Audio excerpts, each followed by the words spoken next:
One of the most important places in the history of Western religion is, geographically speaking, almost nothing.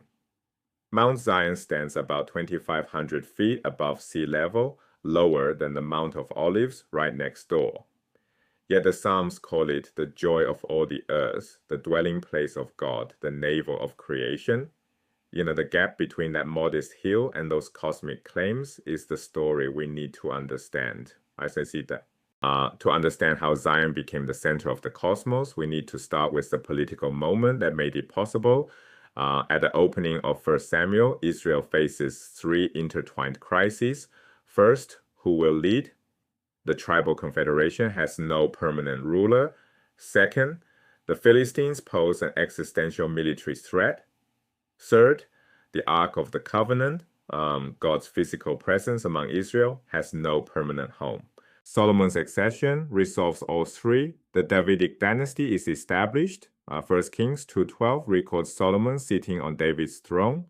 Diplomatic and military successes neutralize external threats.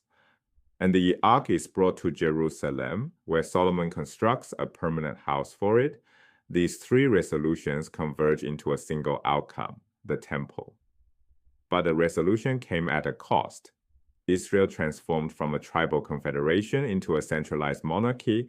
Now look at what Solomon built and where he built it. The temple, the house of God, sits directly adjacent to the royal palace and the house of the king. This was a deliberate architectural decision. A shared wall connects the two structures on the same hilltop. The king personally appointed the high priest. Religious authority and political authority fused into a single complex. This spatial arrangement made a theological claim visible to everyone who saw it. God and king ruled together from the same place. The temple was never a purely religious institution separate from politics. From its very foundation, sacred and royal power were designed to reinforce each other. Every Israelite who approached the temple also approached the seat of royal government. Every petition to God occurred in the shadow of the palace, but Solomon didn't invent this idea from scratch. He was drawing on a tradition that was already ancient. Across the ancient Near East, certain mountains were understood as far more than geography. They were the axis mundi, the axis of the world, a vertical line connecting the underworld below, the human world in the middle, and the heavenly realm above. The cosmic mountain stood at that junction point.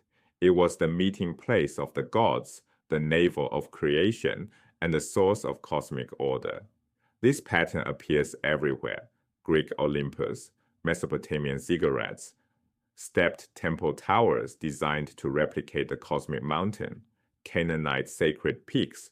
The concept of a cosmic mountain, a mountain understood not just as landscape but as the center of the universe where divine and human realms meet, was one of the most widespread ideas in the ancient world.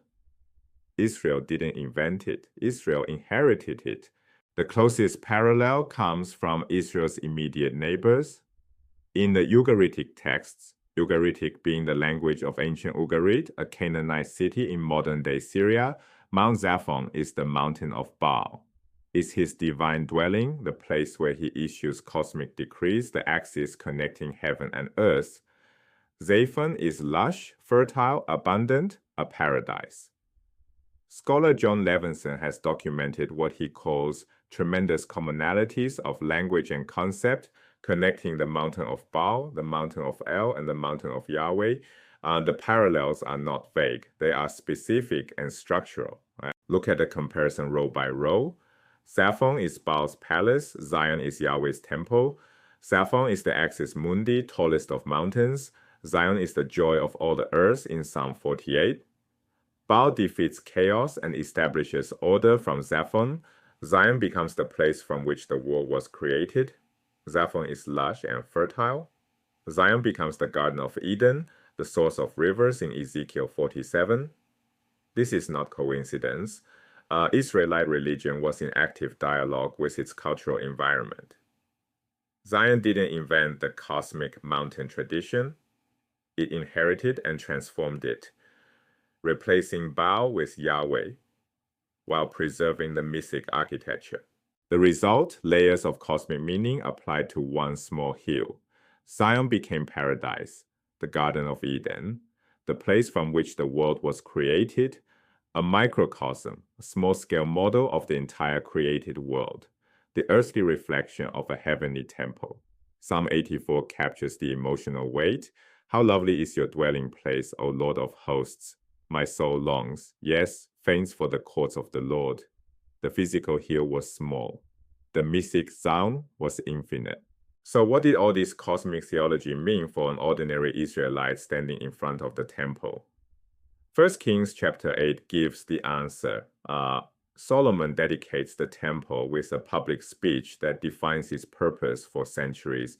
He calls it a house of prayer, a place where people bring petitions to God, a place of atonement where sins are forgiven, a focal point where the divine presence becomes accessible to ordinary worshippers. Solomon prays that your eyes may be open toward this house night and day. This is cosmic mountain theology made practical. The axis mundi, the navel of creation, the junction of heaven and earth, all of that mythic grandeur distilled into a functioning institution where a farmer could bring a sacrifice, a widow could voice a prayer, a sinner could seek forgiveness.